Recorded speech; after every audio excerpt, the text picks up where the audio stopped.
것입니다. 하나님 말씀 같이 보는 시간입니다.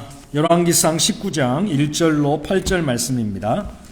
열왕기상 19장 1절로 8절 말씀까지 저와 여러분이 한 절씩 교독하고 8절은 같이 읽습니다. 제가 먼저 1절 읽습니다. 아합이 엘리야가 행한 모든 일과 그가 어떻게 모든 선지자를 칼로 죽였는지를 이세벨에게 말하니, 이세벨이 서신을 엘리야에게 보내어 이르되 내가 내일 이맘때에는 반드시 네 생명을 저 사람들 중 한 사람의 생명과 같게 하리라. 그렇게 하지 아니하면 신들이 내게 벌 위에 벌 내림이 마땅하니라 한지라. 그가 이 형편을 보고 일어나 자기의 생명을 위해 도망하여 유다에 속한 부엘세바에 이르러 자기의 사환을 그곳에 머물게 하고 자기 자신은 광야로 들어가 하룻길쯤 가서 한 로뎀 나무 아래 앉아서 자기가 죽기를 원하여 이르되 여호와여 넉넉하오니 지금 내 생명을 거두시옵소서. 나는 내 조상들보다 낫지 못하나이다 하고 로뎀 나무 아래에 누워 자더니 천사가 그를 어루만지며 그에게 이르되 일어나서 먹으라 하는지라.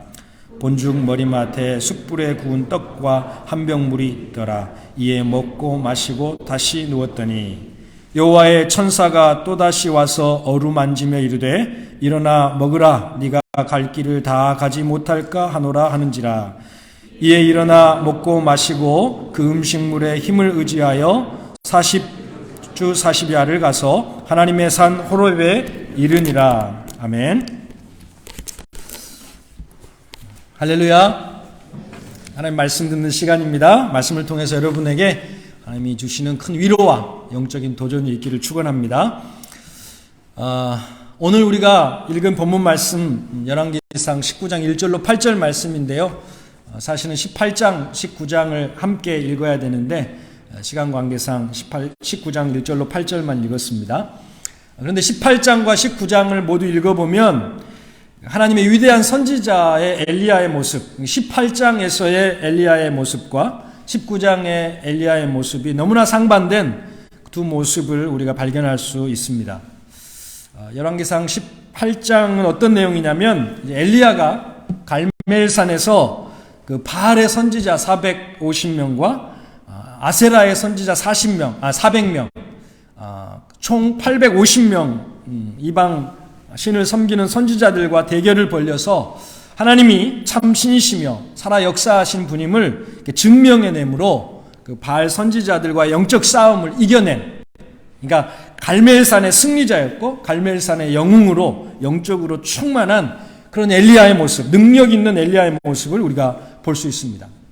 그런데 그런 갈멜산의 영웅이 19장에 오면 어떻게 됩니까? 오늘 우리가 본문 읽었듯이 광야의 로뎀 나무 아래서 쓰러져 있는 침체에 빠져 있는 그런 무기력한 절망자의 모습을 또 우리가 발견하게 됩니다. 이게 어떻게 된 것일까? 위대한 선지자 엘리야, 그냥 바알의 선지자 앞에서 능력 있는 모습으로 하나님을 증명해냈던 그런 위엄 있는 모습, 그런 능력의 모습은 다 어디로 가버리고 이게 웬 초라한 모습으로 로뎀 나무 아래서 쓰러져 있는지 참 의아할 뿐입니다. 그러나 그렇게 놀랄 것은 없습니다. 오늘 본문 말씀은 지금 우리에게 한 신앙인의 삶 속에서 언제나 일어날 수 있는 한 단면의 모습을 우리에게 보여주고 있는 것입니다.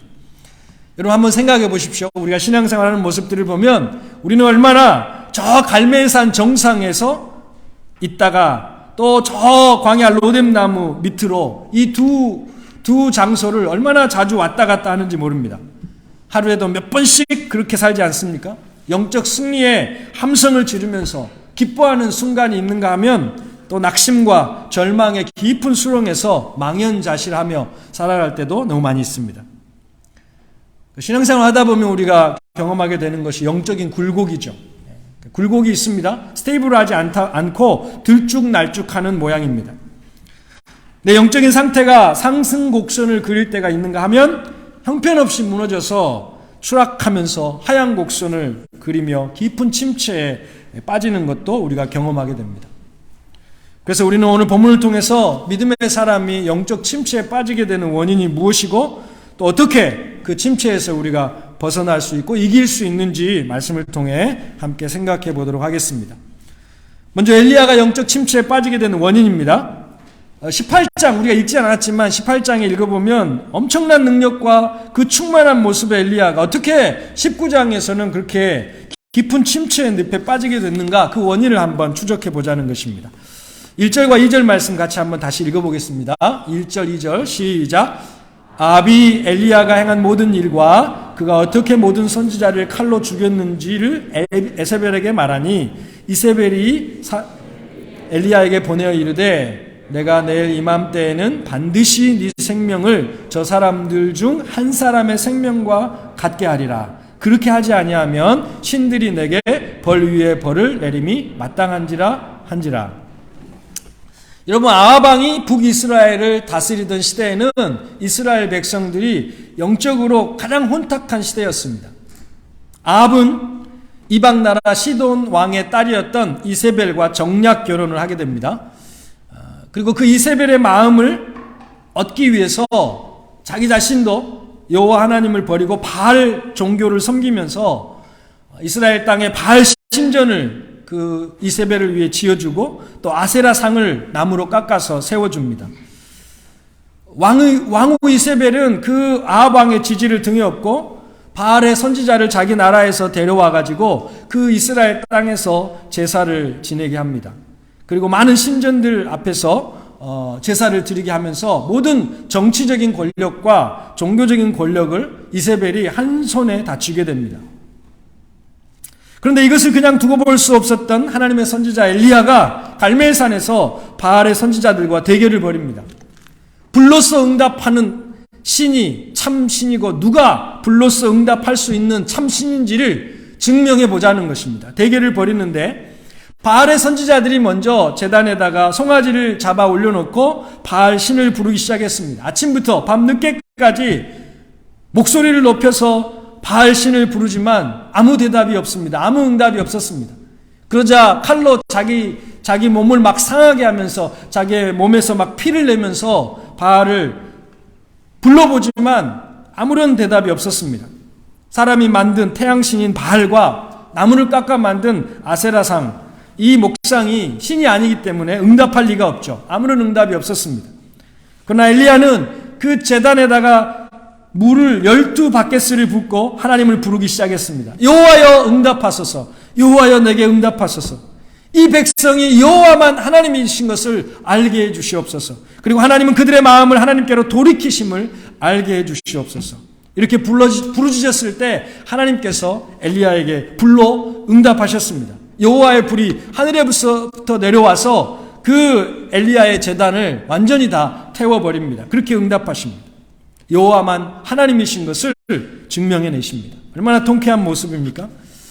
여러분, 이때까지만 해도 아주 상황이 좋았습니다. 엘리야는 하나님의 응답을 받았고 하나님의 응답을 체험하게 됐고 이것을 본 백성들은 여호와 그는 하나님이시로다, 여호와 그만 하나님이시로다 이렇게 외치면서 환호하게 됐고 바알을 섬기던 선지자들을 잡아서 기손 시내로 데리고 가서 다 멸함으로써 하나님의 큰 승리를 선포했습니다. 하나님의 응답도 있고 많은 사람들이 그것을 인정하기도 하고 은혜 충만한, 능력 충만한 그런 체험을 하는 아주 좋은 상황이죠.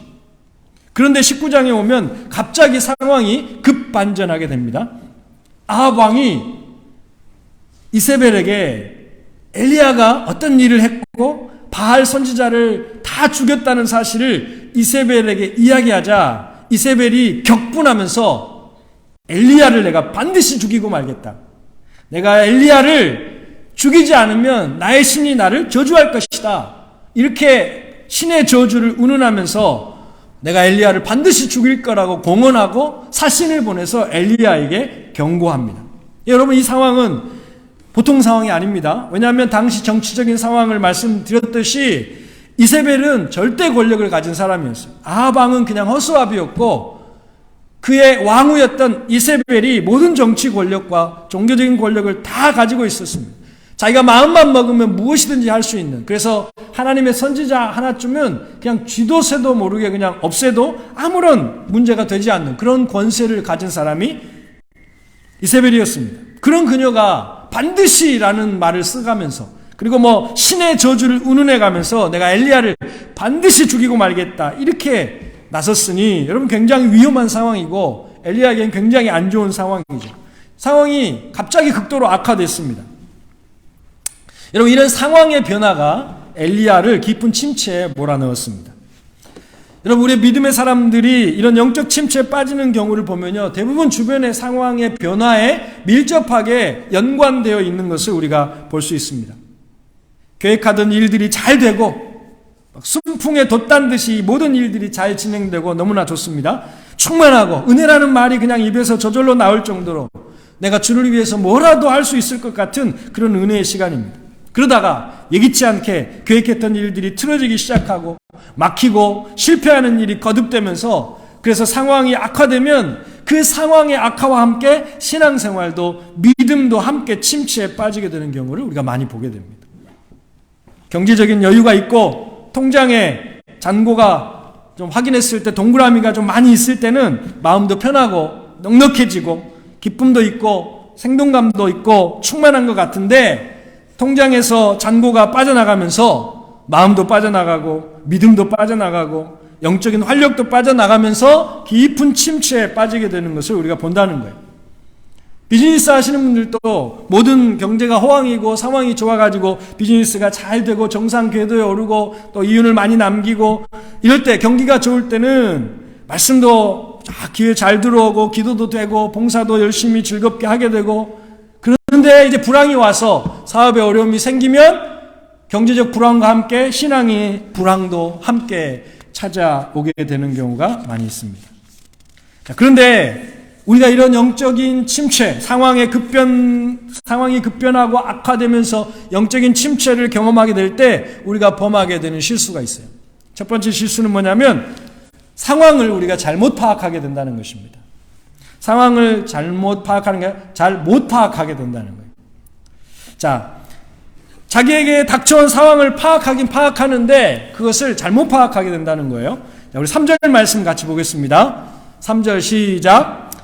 그가 이 형편을 보고 일어나 자기 생명을 위해 도망하여 유다에 속한 부엘세바에 이르러 자기 사환을 그곳에 머물게 하고. 자, 거기 보면 그가 이 형편을 보고 이렇게 말씀하죠. 그러니까 엘리야가 이세벨이 자기를 죽이겠다고 하는 그 소식을 들은 것이죠. 그리고 이 소식을 듣고 여러 가지 정황을, 또 여러 가지 상황을, 정치적인 상황이나 이세벨의 성정이나 또 국가적인 상황들을 다 따져보았다는 것입니다. 그리고 그가 내린 결론은 뭐냐면, 상황 파악을 어떻게 했냐면, 이세벨이 그렇게 말했다면 나는 이제 죽었구나.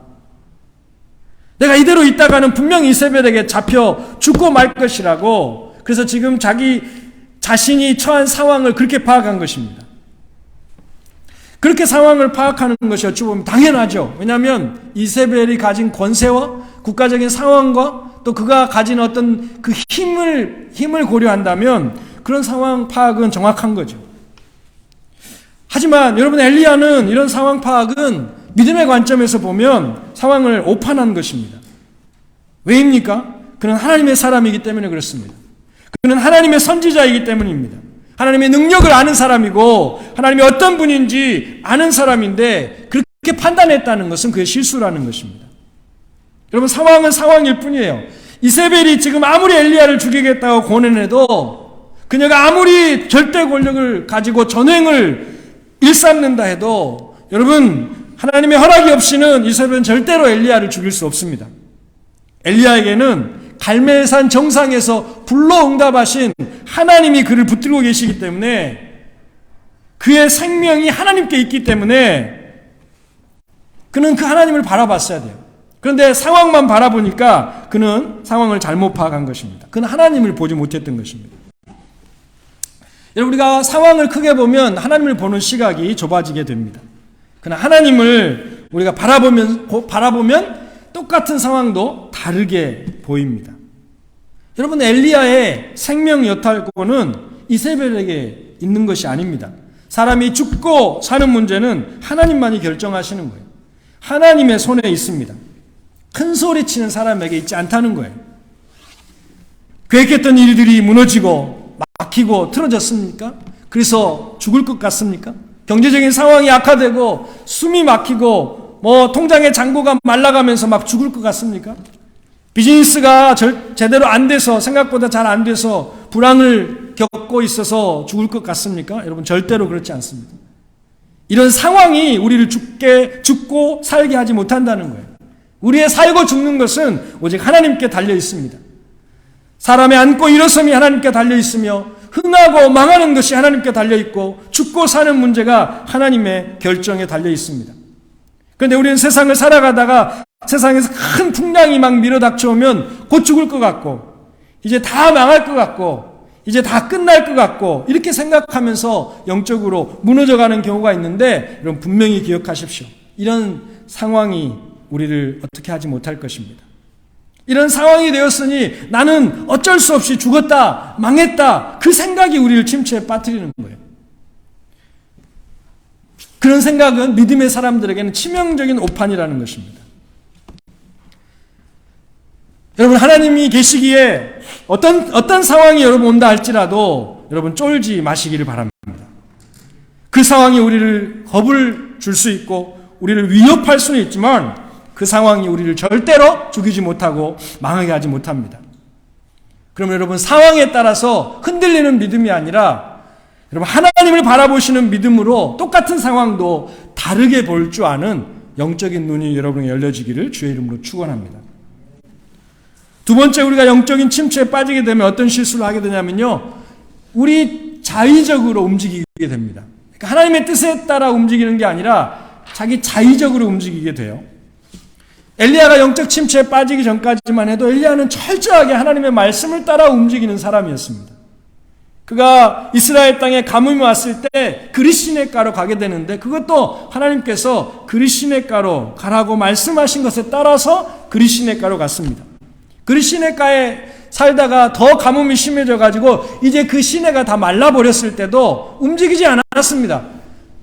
하나님께서 사르밧 과부의 집으로 가라고 지시하실 때까지 기다렸다가 하나님의 말씀의 인도함을 받아서 사르밧 과부의 집을 찾아 움직였습니다. 그러니까 엘리야는 어려울 때 엘리야의 결정, 엘리야의 행동은 철저하게 하나님의 말씀이 기준이 되었습니다.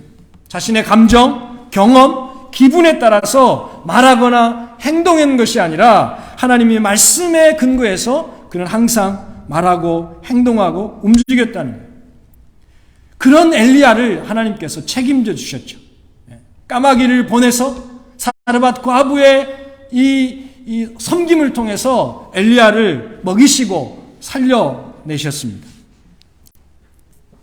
그런 상황의 악화가 그를 그 상황의 악화가 그를 영적인 침체에 빠뜨리게 되자 그가 어떻게 합니까? 하나님의 인도와 하나님의 말씀을 기다린 것이 아니라 자의적으로 움직였습니다. 엘리야의 경고를 듣고 곧바로 살아야 되겠다는 마음을 가지고 부엘세바로 도망하게 되고 또 이세벨을 피해서 광야로 하룻길을 더 피하게 됩니다. 여러분, 어려운 상황을 우리가 만났을 때 움직이는 건 당연하죠.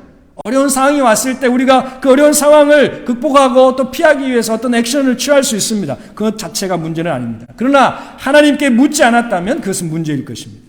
하나님의 가이드를 받지 않는 우리의 결정들, 하나님의 통제를 받지 않는 우리의 말과 행동은 문제를 해결하는 것이 아니라 더 깊은 혼란 속으로, 더 깊은 어려움 속으로 빠뜨리는 것이라는 것을 우리가 기억해야 할 것입니다. 세 번째로 영적 침체에 빠질 때 범하는 실수는요, 자꾸 이랬다 저랬다 한다는 것입니다. 여러분 3절에 보면 분명히 보시면 자기의 생명을 위하여 도망을 간 엘리야를 볼 수 있죠. 그런데 4절 하반절에 보면 광야 로뎀나무 아래서 하나님께 내가 죽기를 원한다고, 내 생명을 취해 가시라고 분명히 살려고 도망간 엘리야가 그 로뎀나무 아래서는 차라리 죽기를 원한다고 이렇게 이야기하고 있어요. 영적 침체에 빠지면 여러분 감정의 기복이 심해집니다. 업되었다가 다운됐다가 기분이 좋았다가 기분이 나빴다가 스테이블하지 않아요. 말에 일관성이 없습니다. 이 말 했다가 저 말 했다가 좋다고 했다가 나쁘다고 했다가 도대체 안정감을 찾아볼 수가 없어요. 왜 그렇죠? 기준이 흔들리기 때문에 그렇습니다. 기준이 없기 때문에. 영적 침체에 빠지면 우리의 삶의 기준이 되시는 하나님에 대한 생각이 작아지기 때문에, 기준 되시는 하나님을 바라보지 않기 때문에 감정의 기복도 심해지고 생각의 변화도 심해지고 이렇게 할까 저렇게 할까 도무지 종잡을 수 없게 된다는 것입니다. 하나님이 주신 은혜가 있고 또 믿음을 가지고 어떤 뜻을 정했으면 누가 뭐라고 해도 일관성 있게, 그리고 내가 주님의 마음을 가지면 상황이 어떻게 변해도 그 감정의 일관성이 있을 텐데, 영적 침체에 빠지게 되면 자꾸 기준, 우리의 흔들림을 붙잡아 주시는 하나님에 대한 시선이 좁아지기 때문에 상황의 변화에 따라서 내 삶도 자꾸 흔들리게 된다는 것입니다. 나만 그런 건 아니고요. 누구를 막론하고 우리는 신앙생활 하는 가운데 이런 영적인 침체를 경험하게 될 때가 있습니다. 믿음 좋은 장로님이라고 해도, 또 목사님이라도 정말 저분은 항상 충만할 것처럼 보이는 아주 신실한 분이라 해도 영적인 삶에 슬럼프가 찾아올 때가 있다는 것입니다. 그렇기 때문에 영적으로 좀 침체되고 슬럼프를 경험한다는 것 자체가 문제가 아니라, 더 중요한 문제는 어떻게 그 침체 가운데서 벗어나느냐, 어떻게 그 침체를 극복하고 다시 일어서느냐, 사실은 이게 더 중요합니다. 그럼 한 사람이 영적 침체에 빠지면 그 한 사람 자신도 손해고 교회도 손해고 하나님의 나라에도 큰 손해예요. 개인적으로는 어떤 삶의 의미를 못 찾으니까 하루하루 삶이 기쁨이 없고 감사가 없게 됩니다. 교회적으로도 다른 사람들과 교제하고 섬기고 봉사하려는 마음이 약해지기 때문에 공동체를 이루는데도 어려움을 경험합니다. 하나님의 나라에도 지장이 있죠. 성령 충만한 가운데 막 그리스도의 증인으로 세상의 빛과 소금된 삶을 살면서 다른 사람에게 축복의 통로가 되는, 그래서 하나님께 영광 돌리는 그런 삶을 살아야 되는데, 깊은 침체에 빠진 그리스도인들을 보면 세상 사람들이 뭐라고 그러겠어요? 야, 저렇게 힘들어하면서 뭘 하고 교회를 다닐까? 난 다른 데는 다녀도 교회는 절대 안 나가야 되겠다. 여러분, 이렇게 힘들어하고 침체에 있는 성도들을 보면 세상 사람들이 그렇게 생각하기 때문에 하나님 나라에도 큰 손해라는 거예요. 그런데 안타깝게도 오늘날 교회 안에 이런 침체 가운데 계신 분들이 생각보다 많이 있다는 것입니다. 5절에 보는 바와 같이, 5절 보여주세요. 5절에 보는 바와 같이 로뎀 나무 아래서 지친 몸으로 누워 자고 있는 엘리야의 모습. 로뎀 나무 아래서 누워 자더니 그랬죠. 이 모습이 이 시대에 영적으로 지쳐있고 침체 가운데 있는 우리의 자화상일 수 있다는 것입니다. 그러나 여러분, 절망하지 않아도 됩니다. 하나님이 우리를 보고 계십니다. 하나님이 우리의 연약함을 알고 계십니다. 하나님은 로뎀 나무 가운데 지쳐서 누워 자고 있는 우리를 다시 일으켜 회복시켜 주시기를 원하십니다. 우리의 소망이 여기에 있습니다. 그리고 이것이 하나님의 은혜입니다. 상황의 악화로 인해서 악화된 상황 속에서 침체에 빠져 상황 파악을 잘 못하고 자의적으로 판단해서 움직이고 이랬다 저랬다 안정성 잃어버린 엘리야를 그 침체된 모습에 방치하지 않으시고 곧바로 하나님께서 엘리야를 찾아오셨습니다. 우리 5절과 6절 말씀 같이 봅니다. 시작. 로뎀 나무 아래 누워 자더니 천사가 그를 어루만지며 그에게 이르되 일어나서 먹으라 하는지라. 본즉 머리맡에 숯불에 구운 떡과 한 병 물이 있더라. 이에 먹고 마시고 다시 누웠더니. 여러분, 하나님께서 천사를 보내셨습니다. 구약에서 천사는 하나님의 미션을 수행하라고 보냄받은 영적 존재가 천사입니다. 그러니까 천사의 활동은 곧 하나님의 활동이고 천사의 나타남은 곧 하나님의 나타남을 의미해요. 하나님은 천사를 보내서 엘리야를 찾아오셨습니다. 그리고 엘리야의 회복을 위해 필요한 조치를 취하십니다. 그게 무엇입니까? 숯불에 구운 떡과 물을 준비하셨습니다. 그리고 그를 깨워 그를 먹이셨습니다. 이세벨의 죽음에 대한 경고에 두려움에 떨면서 부엘세바까지 도망쳐왔고, 그리고 혼자 몸으로 또 하루 광야길을 걸어온 엘리야는 지금 거의 실신 직전에 있습니다. 마음도 지치고 몸도 지치고 영적으로도 지쳐 있어서 정말 로뎀 나무 아래서 푹 쓰러져 누워 잠들어 있는 그 엘리야. 여러분, 그에게 지금 무엇보다 필요한 것은 그 탈진한 몸을 위해서 마실 물과 먹을 음식이었습니다. 하나님은 그것을 정확하게 알고 계셨습니다. 그리고 친히 그 음식을 준비해서 엘리야에게 공급하십니다. 여러분, 혼자 광야에 있는 엘리야에게, 지쳐 쓰러져 있는 그 엘리야, 아무도 없는 엘리야에게 누가 이 엘리야의 필요를 알 것이며 누가 그것을 채워줄 수 있단 말입니까? 아무도 없습니다. 오직 하나님이셨습니다. 이 엘리야를 찾아오셔서 그의 필요를, 그의 지치고 또 쓰러진 몸을 일으켜 세우시는 그 하나님의 모습은 예수님의 사역에서도 그대로 재현됐습니다. 제자들이 예수님을 따르다가 예수님이 십자가에 달려 죽으시자 크게 실망한 모습으로 침체에 빠졌고, 다시 고기 잡으러 가야 되겠다. 갈릴리 바다로 다시 돌아와서 그들이 고기 잡으러 나갔는데 밤이 맞도록 그물을 던졌지만 한 마리도 잡지 못했습니다. 그래서 지치고 힘든 몸을 이끌고 그들이 돌아올 때 해변가에서 누가 계셨습니까? 예수님께서 계시고 그들에게 친히 불을 피워 떡을 굽고 생선을 구워서 밤새 그물질을 하느라 지쳐있는 그 제자들을 먹이셨던, 그 조반을 먹이셨던 주님의 모습이 떠오릅니다. 여러분, 바로 이것이 우리 하나님이시며 바로 이분이 바로 우리 주님이십니다. 그러므로 침체 가운데 있는 사람에게 소망이 무엇이겠습니까?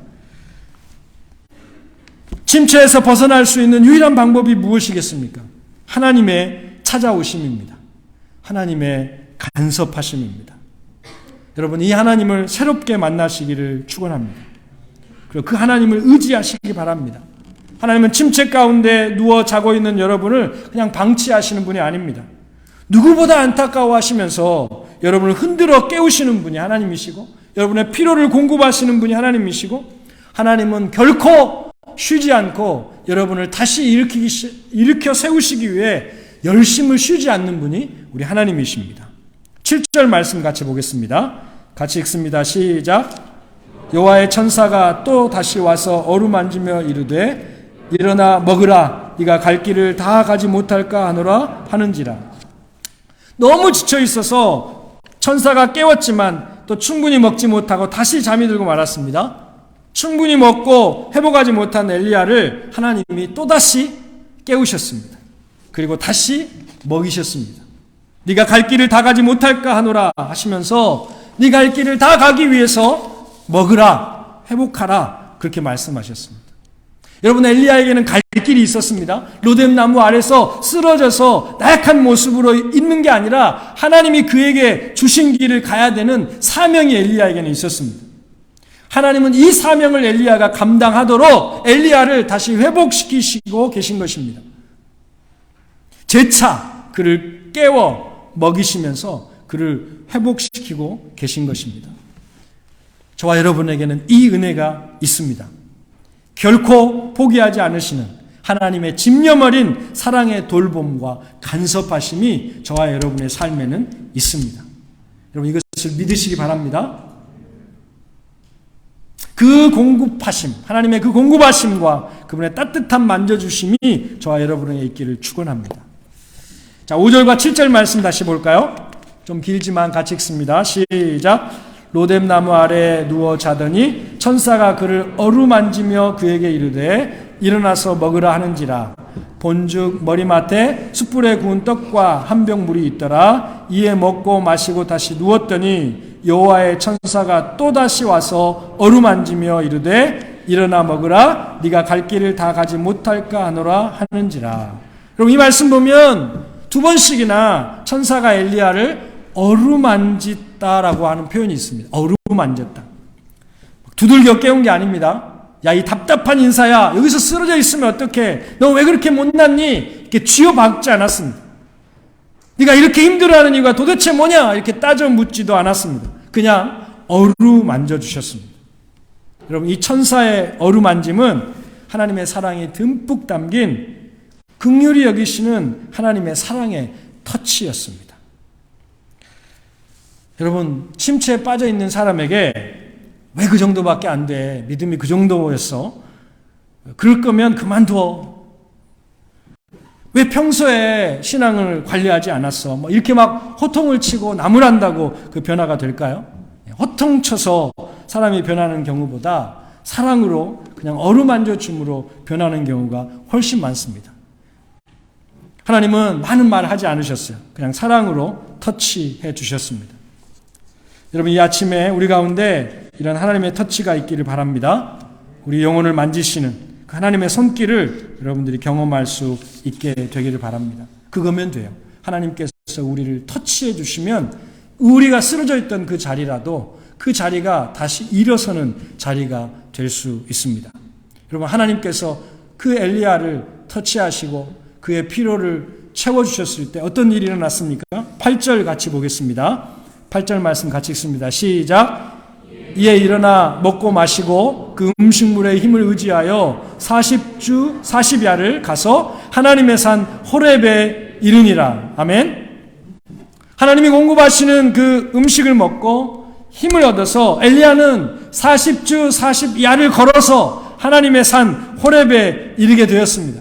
자신이 가야 갈 길, 하나님께서 그에게 주신 길을 하나님이 주신 능력으로 감당해냈다는 것입니다. 넉넉히 하나님의 산 호렙까지 하나님이 가야 할 길이라고 하셨던 그 길을 걸어서 하나님의 사명을 감당을 해내고 있습니다. 말씀을 마치겠습니다. 영적 침체는 누구나 찾아올 수 있습니다. 그러나 우리를 그 침체 가운데 놓아두지 않으시는 하나님의 더 큰 은혜가 있습니다. 우리를 찾아오시고 우리를 어루만져 주시는 하나님의 손길이 내게 있으면 됩니다. 하나님의 어루만져 주심을 통해서 힘을 회복하고 40주 40야를 걸어서 여호와의 산 호렙에 이르렀던 엘리야처럼 하나님이 우리에게 주시는 삶의 길을 힘있게 걸어가는 저와 여러분 되시기를 주님의 이름으로 축복합니다.